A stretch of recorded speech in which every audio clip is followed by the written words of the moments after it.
کله چې نبی علیہ الصلوۃ والسلام ته نبوت ملاو حضرت عمر رضی الله تعالی عنہ هغه کس چې د نبی علیہ الصلوۃ والسلام سخت دشمن کله بس یو انسان ایمان په نبی علیہ الصلوۃ والسلام راوړي او هغه سړی به حضرت عمر رضی الله تعالی عنہ سره نسبن د شریک د نبی حضرت عمر رضی الله تعالی عنہ په نسب کې قوم کې وو حضرت عمر رضی الله تعالی عنہ ډیره سخت سزا ورکوه لبیبه و منزل حضرت عمر رضی الله تعالی عنہ د خاندان دومره سخت سزاګانې حضرت عمر رضی الله تعالی عنہ ورکړي کتابو راخیستي عمر په کله کس په شروع ستړی وسلیا باندې ستړیواله له وجه کې نو دومره دیوان بیا د ساوکړه بیا به ولاس دغه حضرت عمر رضی الله تعالی عنہ خاندان کې بس چا اسلام راوړو او دغه وسره سیده اساړی نه پریو وته حضرت عمر رضی الله تعالی عنہ یو رضی الله څومره خلک ایمانونه راوړي څومره خلکو څخه ګرځم زمنن نعوذ بالله محمد علیه الصلاۃ والسلام خبر ختمو ځان تیار کړ د نبی علیه الصلاۃ والسلام د قتل په اراده باندې لکور نه راوځي او خپل ځان سره یې تور په غاړه کې اچولې ده په دې وخت کې د حضرت عمر رضی الله تعالی عنہ یو خور فاطمه سنکای د سعید رضی الله تعالی عنہ سره سوي ایمان راوړی عمر خبر نه ده پټ ایمان راوړی چې عمر را باندې خبر نشي عمر رضی الله تعالی عنہ په دې اراده روان دي چې نبی علیہ السلام پیدا کوم او ختم کوم نعوذ بالله مختن عین ابن عبد الله رضی الله ایمان د قسم راوړی حضرت عمر رضی الله تعالی عنہ سره د عجیب حالت کې را روان دي سترګې استری دي د غصې په حالت کې د پښتنه کې عمر چیرې روانه ورته یې زمن محمد ختمو خلګي په مصیبت کې ورزولې خلکو ته بل دین ورکړي د موږ د مکه مکرمه نه دین نه خلک اړي نعیم ابن عبد الله ورته یې محمد تمور زملاړ سي ور د خپل او کې پښتنه او د خپل خور پښتنه وکړي وو ایمان راوړ حضرت عمر رضی الله تعالی عنہ راوګرځي له خور دروازې ته ورسېد خور ډیره هوښیاره او فاطمه هغه پوښتنه چې په دروازه باندې عمر ولاړ په دې وخت کې د قران مجید تلاوت خاوند او بیبي کوي کتابو راخیستې سورته طه تلاوت کیږي حضرت عمر رضی الله تعالی عنہ سے وګورئ قران مجید تلاوت شروع ده دروازه یې وټه بوله دروازه خور خلاص کړل خاوند د خور باندې حمله وکړه حضرت عمر رضی الله تعالی عنہ خور ولا خپل خاوند خلاصي خپل خور یې ووالي کتابو راخیستې چې خور په وینو کې لټ بچ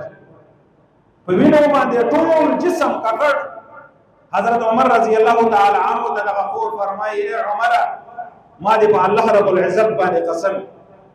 کوم ذره ذره کې ټوټي ټوټي کې دغه دین د پر قوت ولایت نه دغه دین موږ نه پری نور د فقہ خپل سے څومره ظلم کې وو حضرت عمر خپل خور ته ګوري بزړ کې نرمي راځي دغه خبره د خور وار ویدل الته نبی علیہ الصلوۃ والسلام دعا کړ حضرت عمر رضی الله تعالی عنہ فورا سره کې خور باندې هغه د ترحم هغه نظر ورزاو حضرت عمر رضی الله تعالی عنہ ته فرمایي چې تاسو څه شی وایي زه ایمان راوړلو ته تیار یم خور ما ته هغه الفاظ هغه کلام چې تاسو تلاوت کاوه هغه ما ته راوړو او ما په ایمان کې داخل کړ فاطمه ورته فرمایل چې عمر ایمان سره راوړي نبی علیہ الصلوۃ والسلام مجلس ته ورځي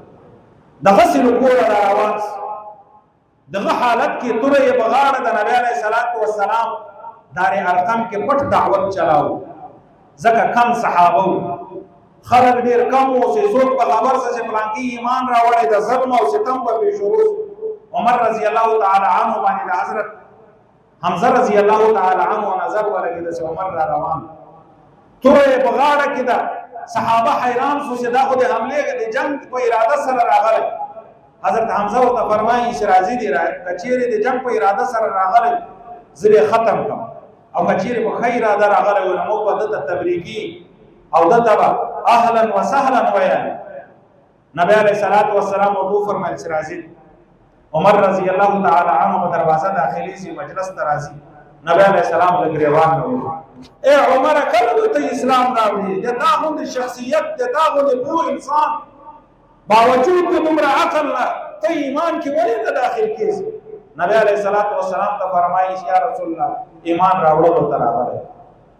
ایمان راوړي حضرت عمر رضی الله تعالی عنہ. کله چې حضرت عمر رضی الله تعالی عنہ ایمان راوړو شپږم کال د نبوت، شپږ کال د نبی علیہ الصلوۃ والسلام د نبوت تیر شوي، دغه شپږم کال روان. یو څو کسان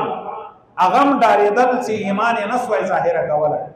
دار ارقم کې یو جای انتخاب شوی چې میدان کې به ټول صحابه نبی علیہ الصلوۃ والسلام مجلس کې جمع کېدل. حضرت عمر رضی الله تعالی عنہ چې کله ایمان راوړو